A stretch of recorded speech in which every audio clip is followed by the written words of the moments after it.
الشيطان الرجيم بسم الله الرحمن الرحيم. Ustadz, mohon dijelaskan tentang surat Al-Maidah ayat 89 tentang kafarah sumpah. Sumpah yang tidak disengaja dalam ayat ini sumpah yang seperti apa? Kemudian tentang kafarah memberi makan 10 orang miskin, ini apa harus makanan yang siap makan atau matang, atau bisa berwujud sembako yang mentah? Mohon diberikan contoh sumpah yang kita langgar yang harus kita tebus dengan kafarah. Coba dibaca saja ayatnya. Surat Al-Maidah nomor surat 5 ayat 89.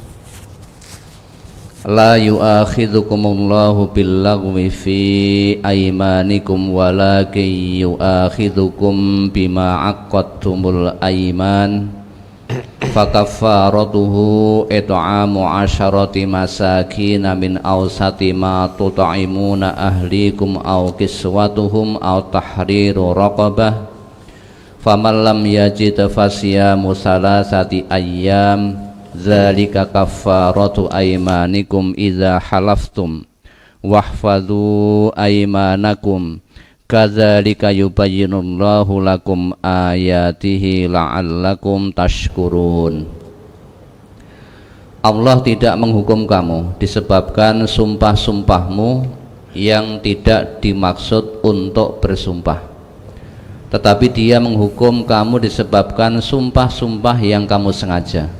Maka kafarah melanggar sumpah itu ialah memberi makan 10 orang miskin, yaitu dari makanan yang biasa kamu berikan kepada keluargamu, atau memberi pakaian kepada mereka, atau memerdekakan seorang budak. Barang siapa tidak sanggup melakukan yang demikian, maka kafarahnya puasa selama 3 hari. Yang demikian itu adalah kafarah sumpah-sumpahmu bila kamu bersumpah dan kamu langgar. Dan jagalah sumpahmu. Demikianlah Allah menerangkan kepadamu hukum-hukumnya agar kamu bersyukur kepadanya. Ya, Allah itu tidak akan memberikan hukuman kepada orang yang bersumpah namun sumpahnya itu tidak sengaja. Ya, misal sumpah tidak sengaja itu ya, ada teman saudara misalkan itu berkata kepada saudara, Mas, gini mbok rumah saya mau jual rumah atau tanah atau mobil. Mbok rumah atau tanah atau mobil ini yang tadi mau dijual mbok kamu beli, Mas. Lah saudara jawab, demi Allah saya tidak punya uang.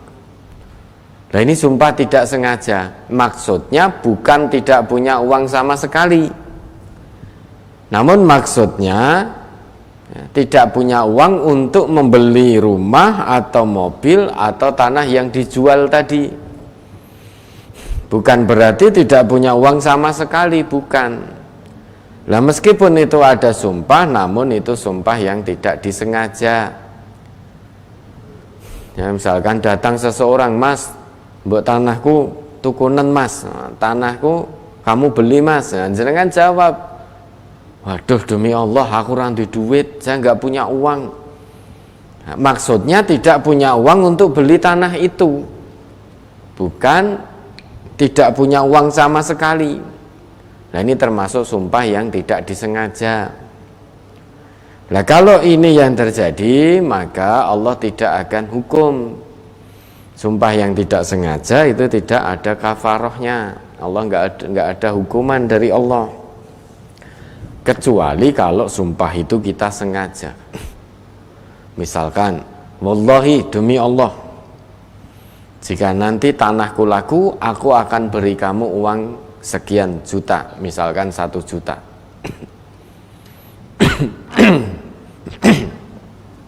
Delalah payu tenan.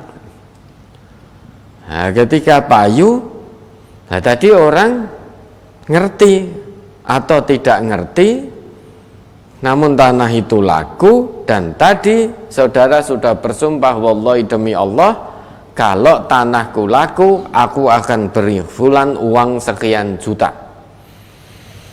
Payu tenan. Nah, orang yang mau diberi tadi meskipun tidak tahu, kalau itu laku, kewajiban jenengan memberikan pada fulan, meskipun fulan yang mau diberi tadi tidak tahu kalau tanahmu sudah laku. Nah, kalau tadi sudah bersumpah seperti itu, tidak dijalankan, fulan tidak diberikan uangnya, maka itu melanggar sumpah. Itu sumpah yang disengaja. Maka ada kafarohnya. Tidak boleh langsung puasa 3 hari, enggak boleh. Urutannya dulu.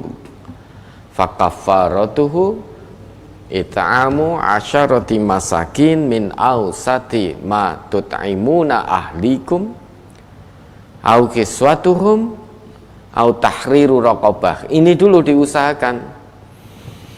Kalau melanggar sumpah, ya, sumpah yang disengaja, bagaimana yang tadi dicontohkan, kalau tanahku laku, aku akan beri fulan sekian juta, payu tenan, tapi terus dibelinjani, fulan tidak jadi diberi, maka itu ada kafarohnya.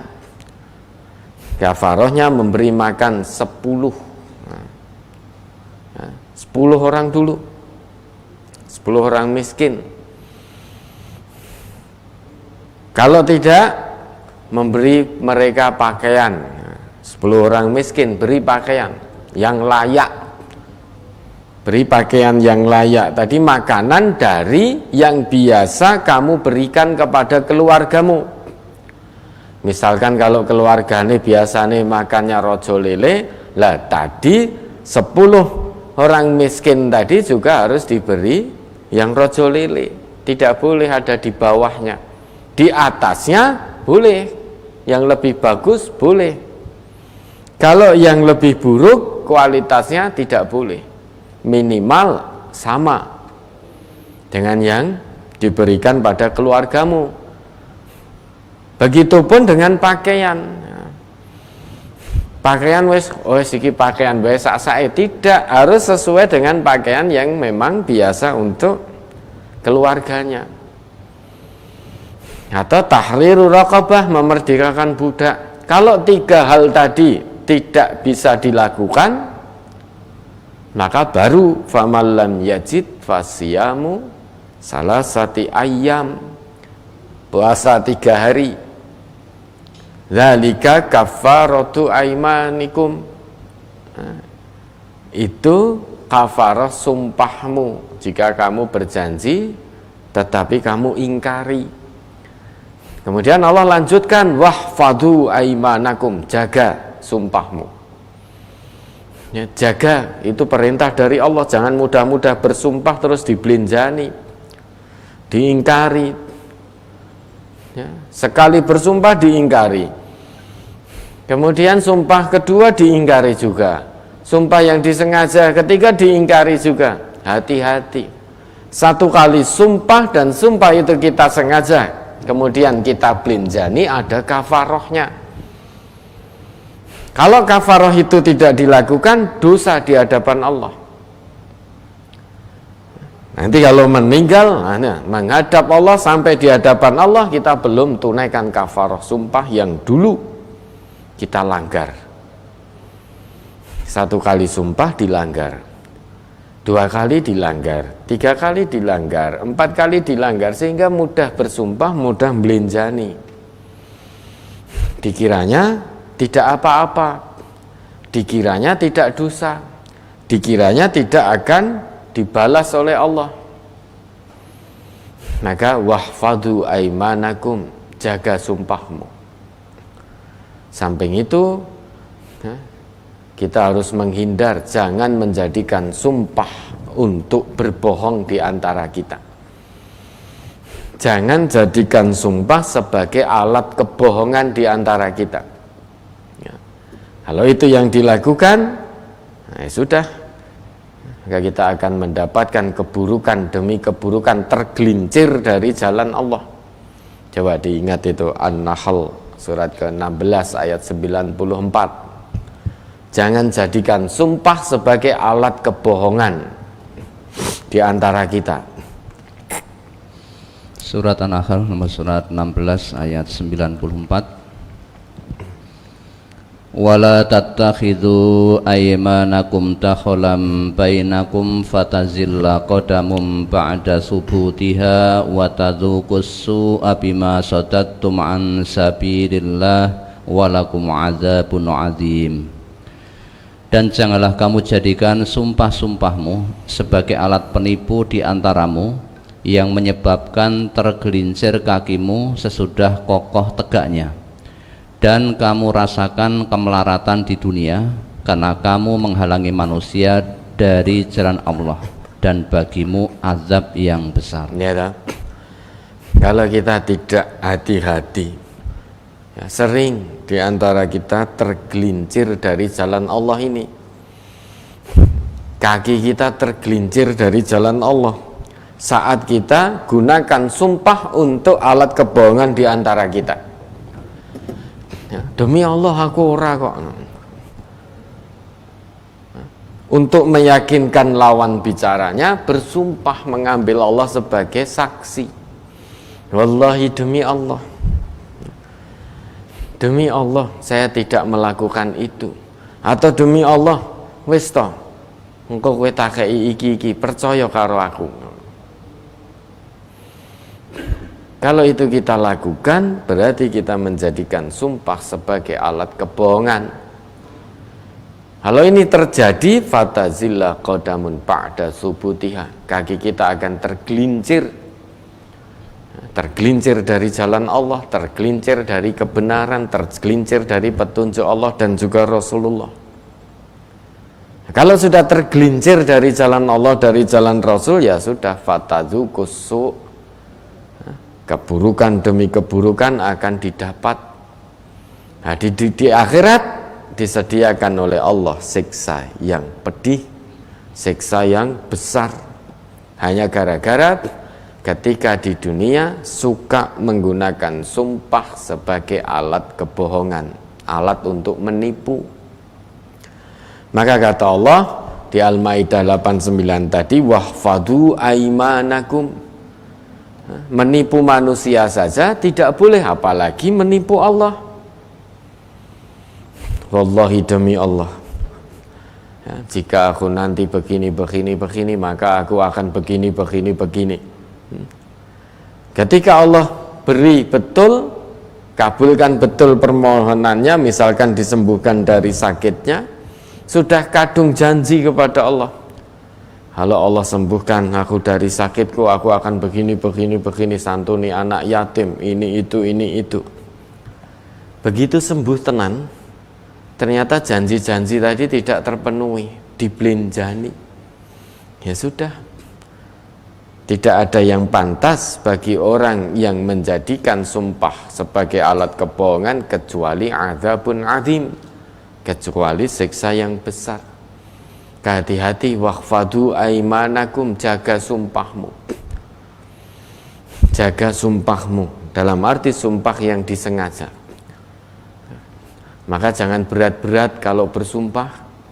Yang sekiranya berat tidak bisa dilaksanakan, ya jangan. Dijaga sumpahnya, jangan mudah sumpah, jangan mudah dibelanjani. Ada kafarahnya. Lah, untuk kafarahnya tadi, apakah boleh bahan pangan mentah seperti beras atau harus matang? Monggo, itu teknis, bisa matang, bisa mentah. Yang penting ya, sesuai dengan yang biasa saudara berikan kepada keluarga.